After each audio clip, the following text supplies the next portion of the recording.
My dear students, welcome to maths world. আশা করি সবাই ভালো আছো, আমিও ভালো আছি আলহামদুলিল্লাহ। আজকে আমি তোমাদের সামনে একটা উচ্চতর গণিত প্রথম পত্রের প্রথম অধ্যায় ম্যাট্রিক্স ও ডিটারমিনেন্টসের ম্যাট্রিক্সের কিছু এমসিকিউর শর্টকাট ট্রিক্স নিয়ে আলোচনা করব। তো সেই জন্য আমাদের কিছু বেসিক প্রয়োজন।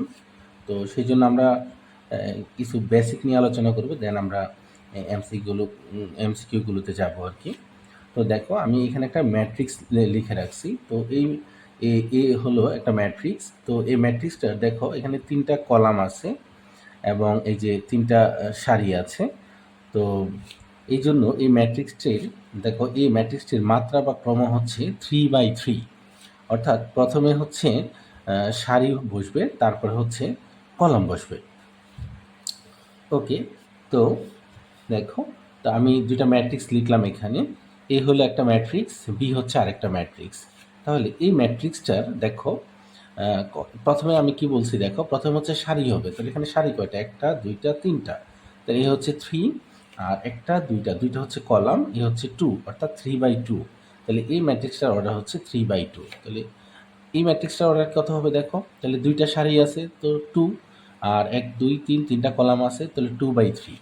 তাহলে দেখো, এই দুইটা ম্যাট্রিক্স যদি আমরা এখন গুণ করি পরস্পরের সাথে, তাহলে এই গুণ করে, আমি গুণটা এখানে দিয়ে দিছি, তোমরা পজ দিয়ে করে নিতে পারো, কিন্তু আমাদের গুণ করাটাই এই মুহূর্তে লক্ষ্য না, কারণ আমরা শর্টকাট ট্রিক্স শিখব। আমি গুণটা করে রাখছি, মনে করো আমাদের গুণটা হয়ে গেছে, এটা হচ্ছে গুণ আমরা করলাম। তো গুণের ফলাফলটা হচ্ছে এটা। এখন দেখো, এই ম্যাট্রিক্সটার অর্ডার ছিল একরকম, এটা ছিল একরকম, বাট গুণ ফলের রেজাল্ট চলে আসছে আবার অন্য আরেকটা মাত্রা। তো এটা কিভাবে আসছে দেখো, এটাই হলো আমাদের আজকের শর্টকাট ট্রিক্স। মনে করো, এ হলো একটা ম্যাট্রিক্স এবং বি হচ্ছে আরেকটা ম্যাট্রিক্স। তাহলে এই ম্যাট্রিক্সটার মাত্রাটা ছিল হচ্ছে 3/2। তাহলে আমরা এখানে লিখবো এটা হচ্ছে 3/2, মাঝখানে একটা টান দিব, দিয়ে তারপরে দেন বি ম্যাট্রিক্সের মাত্রা হচ্ছে 2/3। তাহলে 2/3। তাহলে দেখো, এই যে দাগের দুই পাশ, সবসময় খেয়াল রাখবা, দাগের দুই পাশ যদি না মিলে তাহলে এই দুইটা ম্যাট্রিক্স গুণই করা যাবে না। অনেক সময় এভাবে আসে যে এ বি কি নির্ণয় করা সম্ভব, তখন তুমি এভাবে ম্যাট্রিক্সের মাত্রাগুলো লিখে দেখবা দাগের দুই পাশ মিলে কিনা। যদি না মিলে তাহলে কখনো গুণ করা সম্ভব না। অর্থাৎ প্রথম ম্যাট্রিক্সের কলাম সংখ্যা দ্বিতীয় ম্যাট্রিক্সের সারি সংখ্যার সমান না হলে দুইটা ম্যাট্রিক্স গুণ করাই সম্ভব না। আচ্ছা, তাহলে দেখো, এটা গেল একটা কথা। আরেকটা কথা হচ্ছে গুণফলের যে ফলাফলটা তাহলে কীভাবে আসবে। তাহলে দাগের দুই পাশ তো কাটা, তাহলে এখানে কি বাকি থাকলো? এখানে হচ্ছে 3, এখানে হচ্ছে 3, 3 মিলে হচ্ছে 3/3। তাইলে এই গুণফলের যে ম্যাট্রিক্সটা আসবে, তাহলে এই ম্যাট্রিক্সের রেজাল্টটা কি হবে? 3/3 অর্ডারের ম্যাট্রিক্স। এবং তুমি বাস্তবেও দেখো, এই 3/3 অর্ডারের ম্যাট্রিক্সে আসছে দেখো 3টা সারি এবং 3টা কলাম। আচ্ছা, এই বেসিকটা আমাদের কাছে লাগবে। তো আমরা এখন এমসিকিউতে চলে যাব, দেন আমরা পরবর্তী বেসিক নিয়ে আলোচনা করব। দেখো, আমাদের প্রথম এমসিকিউটা দেখো, প্রথমে এ একটা ম্যাট্রিক্স দেওয়া আছে, বি হচ্ছে আরেকটা ম্যাট্রিক্স, তোমাকে বলছে বি এটা নির্ণয় করার জন্য। বি এটা, তো দেখো আমরা যদি গুণ করতে যাই আমাদের অনেক সময় লেগে যাবে। এটা ঢাকা বোর্ডে 2023 সালে আসছে। তো এটাই আমরা সেই শর্টকাট ট্রিক্সটা অ্যাপ্লাই করবো। যেহেতু বলছে আমাকে বি এ বের করার জন্য, তাহলে আমরা লিখলাম বি এ। তাহলে বি এর অর্ডারটা কত দেখো, এটা সারি কয়টা দেখো, সরি আগে বি লিখবো আমরা, যেহেতু বি প্রথমে আছে। তাহলে বি এর অর্ডারটা দেখো, মাত্রাটা দেখো, 1টা 2টা 3টা সারি আছে অ্যান্ড একটা মাত্র কলাম আছে। তো মাঝখানে একটা দাগ দিব। দেন এর মাত্রা দেখো, একটা মাত্র সারি আছে, একটা মাত্র সারি আছে, আর কলাম আছে হচ্ছে 1 2 3 3টা। তো দাগের দুই পাশ কাটা, এইটা আর এইটা মিলে আমাদের তৈরি হয়েছে 3/3 ম্যাট্রিক্স। তো আমরা দেখবো 3/3 অর্ডারের কোনো ম্যাট্রিক্স এখানে আছে কিনা। দেখো, একটা মাত্র এই 3/3 অর্ডারের ম্যাট্রিক্স আছে। সো এটাই হচ্ছে আমাদের রাইট অ্যান্সার, আমাদের ম্যাথ করার প্রয়োজন হবে না। আচ্ছা, তারপরে দেখো 2 নম্বর এমসিকিউ, এ ও বি ম্যাট্রিক্সের ক্রম যথাক্রমে 5/3 ও 3/4 হলে এ বি ম্যাট্রিক্সের মাত্রা কত? তো এটা একেবারে ইজি, একটু আগে যে প্রসেসটা অ্যাপ্লাই করলাম। দেখো, এ বি যেহেতু বলছে, তাহলে আমাদের আগে এটা লিখবো। তো এর মাত্রা হচ্ছে 5/3, মাঝখানে একটা টান দিব, বি এর মাত্রা হচ্ছে 3/4। তো দাগের দুই পাশ, এখানেও দাগের দুই পাশ কাটা, তাহলে এখান থেকে আসতেছে 5, এখান থেকে আসতেছে হচ্ছে 4। সো এটার মাত্রা হচ্ছে 5/4। তো দেখো এখানে 5/4 অলরেডি আছে, তার মানে এটা হচ্ছে আমাদের রাইট অ্যান্সার। তারপরে এখানে দেখো এ বি সি ম্যাট্রিক্স দ্বয়ের মাত্রা যথাক্রমে এটা এটা এটা তিনটা মাত্রায় দেওয়া আছে। তাহলে এ বি ইন্টু সি এর মাত্রাটা কত? তাহলে আমরা প্রথমে এ বি এর মাত্রাটা বের করব। তাহলে এ বি এর মাত্রাটা আমরা কীভাবে বের করব? ঠিক এটার মতোই আমরা এ বির মাত্রাটা বের করব। তো দেখো এ বির মাত্রা এ বি, তাহলে এ বির মাত্রাটা কত দেখো? এ বির মাত্রাটা হচ্ছে, এর মাত্রা হচ্ছে 3/4। তাহলে আমরা 3/4 লিখবো, মাঝখানে দাগ, তারপর হচ্ছে 4/5, 4/5, তাহলে দাগের দুই পাশ দেখো কাটা, এই দুই পাশ কাটা, তো এটা আসলে 3/5। তো এটার সাথে আমরা মাল্টিপ্লাই করবো হচ্ছে সি এর মাত্রা। তাহলে সি এর মাত্রা কত? 5/2। তাহলে এই যে 5/2, তাহলে দেখো দাগের দুই পাশ কাটা, তাহলে এইটা আর এটা মিলে এই যে 3 আর এখানে 2 মিলে হচ্ছে 3/2। এই হচ্ছে আমাদের 3/2। তো এটার আরেকটা শর্টকাট আছে, সেটা হচ্ছে যদি এরকম ক্রমান্বয়ে এ বি সি দেওয়া থাকে, এটা কিন্তু বরিশাল বোর্ড 2022-এ আসছে। একদম আমরা প্রথমটা নিব, দেখো এই যে প্রথমটা, এই হচ্ছে 3 আর এটা শেষে হচ্ছে 2, তার মানে 3/2 অ্যান্সার হবে। আর কিচ্ছু দেখার দরকার নেই, যা আসবে দিয়ে ফেলবা, এইটাও করার প্রয়োজন হবে না, একদম সরাসরি প্রথমটা আর শেষটা যখন আমাদের এরকম ক্রমান্বয়ে দেওয়া থাকবে। দেখো এটা ময়মনসিংহ বোর্ডে 22-এ কিন্তু এটা আসছে, এবং এটা যদি এভাবেও আসে যে এ ইন্টু বিসি, তাও এটাই মাত্রা হবে, তুমি যেভাবেই করো এটাই হবে, সেটার প্রথমটা এবং এটা শেষেরটা নিলেই তার মাত্রা তৈরি হবে। আচ্ছা, তারপরে দেখো 4 নম্বরে এ বি সি ম্যাট্রিক্সগুলোর মাত্রা যথাক্রমে এটা এটা এটা মাত্রাগুলো দেওয়া আছে। এখন তোমাকে বলছে এটার মাত্রাটা বের করার জন্য। তো এটা দেখো, এটা কিন্তু একটা 4টা বোর্ডে এমসিকিউটা আসছে। ঢাকা বোর্ডে আসছে, দিনাজপুর যশোর বোর্ডে আসছে 22-এ, রাজশাহী বোর্ডে 21-এ আসছে, বরিশাল বোর্ডে 19-এ আসছে, এই এমসিকিউটাই আসছে। তো দেখো এটা আমরা কিভাবে করব? তো এটার জন্য একটা বেসিক প্রয়োজন যে দুইটা ম্যাট্রিক্স যখন যোগ করা হয় তখন কিন্তু তাদের মাত্রা চেঞ্জ হয় না, তার মানে এটার মাত্রা যা, এটার মাত্রাও তা, যোগফলের মাত্রাও তা। তো সেই জন্য আমরা সবচেয়ে সহজ যেটা, সেটার মাত্রাটাই আমরা নিব। তাহলে বি যেহেতু আছে, তো বি এর মাত্রা হচ্ছে 3/4। তাহলে আমরা 3/4 বি এর মাত্রাটা আমরা নিয়ে নিলাম, তার মানে এই বি এর মাত্রা যা, এইটার মাত্রাও তা। তো 3/4 আমরা লিখলাম, 3/4। আমরা যদি লিখি এখানের মধ্যে 3/4 লিখে টান দিব, দেন আমরা এই সি এর ট্রান্সপোজের মাত্রাটা লিখবো। তো সি এর ট্রান্সপোজ কোনটা? এটা হলো সি এর মাত্রা, তাহলে চেঞ্জ হয়ে এটা 4/7 হবে। তাহলে 4/7, তাহলে দেখো দাগের দুই পাশ কাটা থাকে হচ্ছে এখানে 3 আর 7, তাহলে 3/7, তার মানে এটি হচ্ছে আমাদের অ্যান্সার আসবে 3/7। এই যে এটা হচ্ছে 3/7, এটাই হচ্ছে আমাদের অ্যান্সার। ওকে, তাহলে আমরা আরেকটা এমসিকিউ দেখব। 5 নাম্বার, দুটি ম্যাট্রিক্স এ ও বি এর মাত্রা যথাক্রমে p/q ও n/r। তো এটাও ঠিক একই অবস্থা। তাহলে এ বি এর নির্ণয়ের শর্ত কোনটি? দেখো আমরা একটু আগেই আলোচনা করছিলাম। তাহলে আমরা এটাকে, যেহেতু এ বি বলছে, এর মাত্রাটা আমরা লিখব। এর মাত্রাটা হচ্ছে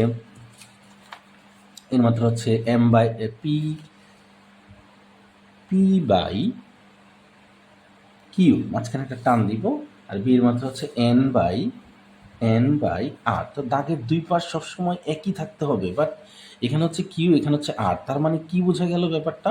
এটা গুণ তখনই সম্ভব, এটাই মূলত আমাদের শর্তটা, যে কিউ ইকুয়াল টু অবশ্যই এন হইতে হবে, কিউ ইকুয়াল টু অবশ্যই এন হইতে হবে। তো এইটাই দেখো, যে কিউ ইকুয়াল টু এন, তার মানে এটা হচ্ছে রাইট অ্যান্সার আমাদের।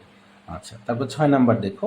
তো এটা দেখার জন্য আমাদের একটা বেসিক প্রয়োজন, আমরা একটু বেসিকটা নিয়ে নিই, তারপরে আমরা এটা করব। তো আমাদের বেসিকটা হচ্ছে, দেখো এম কোন একটা ম্যাট্রিক্স দেওয়া আছে, এম কোন একটা ম্যাট্রিক্স যদি দেওয়া থাকে, তাহলে এই ম্যাট্রিক্সের ইনভার্স ম্যাট্রিক্স যদি তোমাকে বের করতে বলে, তো ইনভার্সের ফর্মুলাটা হচ্ছে 1/ডিটারমিনেন্ট of M into adjoint of M. Okay, তো ডিটারমিনেন্ট তো আমরা বের করতেই পারি, ডিটারমিনেন্ট নির্ণয় সাইন দিয়ে জাস্ট গুণ করব। দেখো 5 দুগুণে 10, ফর্মুলার মাইনাস 3 4 12, তাহলে 10 - 12 এটা চলে আসলো। আর অ্যাডজয়েন্ট অফ আপ, দেখো এটাই হচ্ছে আমাদের ইনভার্স ম্যাট্রিক্সের মূল ট্রিক্স। সেটা হচ্ছে, এটাকে আমরা কিন্তু প্রধান কর্ণ বলি। হ্যাঁ, এই প্রধান কর্ণের হচ্ছে স্থান পরিবর্তন করব, অর্থাৎ 5-এর জায়গায় 2, 2-এর জায়গায় 5 নিয়ে আসবো। দেখো এই যে 5টা নিয়ে আসছি 2-এর জায়গায়, 2কে নিয়ে গেছে 5-এর জায়গায়। আর দ্বিতীয় কর্ণের হচ্ছে চিহ্নের পরিবর্তন করে ফেলবো আমরা, চিহ্ন, অর্থাৎ এখানে আছে প্লাসের 3 হয়ে যাবে -3, এখানে আছে প্লাসের 4 হয়ে যাবে -4, শেষ। এটাই ট্রিক্স, শেষ। দেন আমরা এটা জাস্ট লিখবো আর এখানে প্লাস মাইনাস করে যা আসবে সিম্পলিফাই করে আমরা সেটা এখানে লিখে ফেলবো, শেষ। এটা হচ্ছে আমাদের ট্রিক্স। আর আরেকটা ট্রিক্স হচ্ছে কোনো একটা ম্যাট্রিক্সের ইনভার্সকে যদি আবার ইনভার্স করা হয় তাহলে পূর্বের ম্যাট্রিক্স পাওয়া যায়। এটা হচ্ছে আমাদের আরেকটা ট্রিক্স, কোনো একটা ম্যাট্রিক্সকে যদি ইনভার্সটাকে আবার ইনভার্স করা হয় তাহলে পূর্বের ম্যাট্রিক্সটাকে পাওয়া যায়। তো এই আলোকে আমরা এই এমসিকিউগুলো করব। দেখো দেখো এখানে আমাদের চাইছে যে এ একটা ম্যাট্রিক্স, এটার অ্যাডজয়েন্ট অফ এ কোনটি। তো দেখো অ্যাডজয়েন্ট অফ এ কোনটা, তো আমি কি বলছিলাম যে তাদের ইন্টারচেঞ্জ হবে, প্রধান কর্ডের পরিবর্তন হবে। তাহলে 8-এর জায়গায় 2, 2-এর জায়গায় 8 চলে আসবে। তো দেখো এখানে 8-এর জায়গায় 2, 2-এর জায়গায় 8 আসছে, প্লাস এখানে চিহ্নের পরিবর্তন, বাট এখানে তো সংখ্যায় পরিবর্তন করে ফেলছে, তাহলে এটা হবে না। এই যে এটা দেখো, 8-এর জায়গায় 2, 2-এর জায়গায় 8 আছে, আর এখানে চিহ্নটা পরিবর্তন হয়েছে। দেখো -5 ছিল +5 হয়ে গেছে, +7 ছিল -7 হয়ে গেছে। তার মানে এটি হচ্ছে আমাদের রাইট অ্যান্সার। আচ্ছা, তারপরে দেখো 7 নম্বর এমসিকিউ, বি একটা ম্যাট্রিক্স দেওয়া আছে, বি ইনভার্স বের করবা। এটাও সেই শর্টকাট ট্রিক্স, আগে 1/d ডিটারমিনেন্ট অফ বি বের করবো, কিন্তু বাট এখানে প্রত্যেকটাই হচ্ছে 1/4। সো আমাদের এটা নিয়ে চিন্তা করতে হবে না, আমরা জাস্ট ওই অ্যাডজয়েন্ট অফ বিটা নিয়ে বের করলেই হবে। তার মানে কি দেখো, প্রধান কর্ণের স্থান পরিবর্তন, -2 এখানে যাবে, 3টা এখানে আসবে। তো দেখো এখানে -2 এখানে 3 আছে, ওকে। আর এখানে হচ্ছে চিহ্নের পরিবর্তন, এখানে +2 হয়ে গেছে -2, এখানে -5 হয়ে গেছে +5, তার মানে এটি হচ্ছে আমাদের রাইট আনসার, ওকে।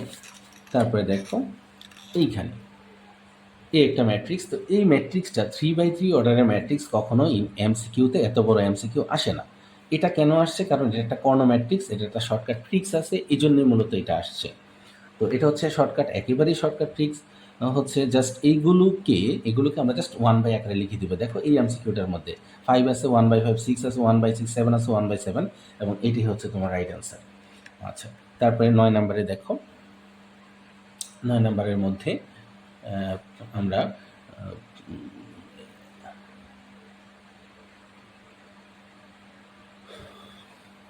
দেখো এই ইনভার্স দেওয়া আছে একটা ম্যাট্রিক্স, তোমাকে বলছে এ বের করার জন্য। তো এই কথাটাই আমরা তোমাকে বলছিলাম যে এখানের মধ্যে যদি ইনভার্স দেওয়া থাকে, তাহলে একটা ইনভার্স ম্যাট্রিক্সকে যদি আবার ইনভার্স করা হয় তাহলে এ পাওয়া যায়। তার মানে এই ম্যাট্রিক্সটাকে আমি জাস্ট ইনভার্স করলেই এটা চলে আসবে। তার মানে ইনভার্স ম্যাট্রিক্সের ফর্মুলা এটা পড়তেছে। তাহলে আমি কী বলছিলাম, দেখো প্রধান কর্ণের স্থান পরিবর্তন, হ্যাঁ। তাহলে 3-র জায়গায় 2, 1, 1-এর জায়গায় 3 হবে, 3-র জায়গায় 1, 1-এর জায়গায়, এটা ঠিক আছে। আর দ্বিতীয় কর্ণ হচ্ছে চিহ্নের পরিবর্তন, তো চিহ্ন তো এখানে তো পরিবর্তন হয় নাই, তাহলে এখানে কি পরিবর্তন হয়েছে, হ্যাঁ এখানে পরিবর্তন হয়েছে, এটা চিহ্নটা -2, -1 পরিবর্তন হয়েছে, এবং এটাও ইন্টারচেঞ্জ হয়েছে তাদের মধ্যে, তার মানে এটা হচ্ছে রাইট অ্যান্সার। আর এখানে 1/, ডিটারমিনেন্ট অফ এ ইনভার্স, এটার মান হচ্ছে দেখো 3 × 3 আর হচ্ছে -2, সো এখানে 1 হয়ে যাচ্ছে, সেই জন্য আর এটা লেখার প্রয়োজন হয় নাই। আচ্ছা, তারপরে দেখো 10 নম্বর একটা এমসিকিউ, খুবই খুবই ইম্পর্ট্যান্ট এমসিকিউ, এটা বরিশাল বোর্ড 2023 সালে আসছে। এই এমসিকিউটা বরিশাল বোর্ড 2023-এ আসছে। আচ্ছা, তো এই টাইপের এমসিকিউ আসলে তুমি কি করবা, দেখো এই একটা ম্যাট্রিক্স 3/3 ক্রমের ম্যাট্রিক্স, এবং determinant of A equal to হচ্ছে 1। তাহলে এই 3a modulus of 3a whole to the power -1 equal to হচ্ছে 1। তো দেখো এটা তুমি কিভাবে করবা, তো এইরকম টাইপের যদি ইনভার্সের ভিতরে 3 থাকে তাহলে দুইটাই নিচে যাবে, তাহলে 1/3, এই যে 3 এটার উপরে পাওয়ার আকারে থাকবে, তার মাত্রাটা কত, 3/3, তার মানে 3 কিউব। এই 3 হচ্ছে এইখানে 3, আর এইখানে হচ্ছে যা, এখানে যদি 2 থাকতো তাহলে আমরা এখানে 2ই লিখতাম, ইনটু হচ্ছে এই যে ডিটারমিনেন্ট অফ এ এর মান এখানে কত, 1, তাহলে এখানে কত আসছে, 1/3 কিউব মানে হচ্ছে 27। সো 27 হচ্ছে আমাদের রাইট অ্যান্সার, তাহলে এটাই হচ্ছে রাইট অ্যান্সার। তারপরে দেখো আমাদের 11 নম্বর এমসিকিউটা হচ্ছে, যদি এ 2/2 অর্ডার একটা ম্যাট্রিক্স হয় এবং ডিটারমিনেন্ট অফ এ এর মান যদি -2 হয়, তবে দেখাও যে 2 modulus of 2 into A inverse equal to হচ্ছে কত। আচ্ছা, তাহলে এখানে দেখো এই 2টা কিন্তু এটার ভিতরে নাই, ব্রেকেটের ভিতরে নাই, যেহেতু এটা ব্রেকেটের ভিতরে নাই তাহলে এটা তোমার উপরেই থাকবে, এটা উপরেই থাকবে, আর এটার উপরে পাওয়ার আকারে চলে আসবে হচ্ছে এই যে 2, ওইটার পাওয়ার ছিল 3, এই জন্য 3 আসছে, আর এটার পাওয়ার হচ্ছে 2, এই জন্য আসবে তোমার 2। আর যেহেতু এটা ইনভার্সের বাহিরে, সো এটা উপরেই থাকবে, এটা নিচে যাবে না। আর নিচে বসবে হচ্ছে এই যে এখানে যেমন 1 বসছে এটার ভ্যালু, আর এখানে বসবে হচ্ছে এটার ভ্যালু হচ্ছে -2, সো এখানে বসছে হচ্ছে -2। তাহলে এটার রেজাল্ট হচ্ছে এটা হলো 4 ইন্টু হচ্ছে 1/-2 ইকুয়াল টু হচ্ছে -2। তাহলে এখানে -2, তার মানে এটা হচ্ছে আমাদের right answer. So my dear students, দেখো আমরা 11টা এমসিকিউ সলিউশন করার জন্য আমাদের 15 মিনিট সময় লাগছে। তো 15 মিনিট লাগার একটাই কারণ, আমরা প্রথমে তো এই চ্যাপ্টারটার বেসিক নিয়েছিলাম, দেন আমরা এমসিকিউগুলো বুঝিয়ে করানো হয়েছে। কিন্তু তোমরা তো আর কাউকে বোঝাতে যাবে না, তোমরা তো সরাসরি পরীক্ষার হলে করে ফেলবা। তো তোমাদের দেখা গেছে যে 7-8 মিনিট বা 9 মিনিটের মধ্যেই তোমাদের 11টা এমসিকিউ কমপ্লিট হয়ে যাবে। এ হচ্ছে কথা। তো আমার ভিডিওটা যদি তোমাদের কাছে ভালো লেগে থাকে তাহলে আমার চ্যানেলটাকে সাবস্ক্রাইব করে রাখো, আর বেল আইকনটাকে অন করে রেখো, যাতে ভিডিওগুলো আপলোড করার মতো তোমরা পেয়ে যাও। আর সবাই ভালো থাকো। আল্লাহ হাফিজ।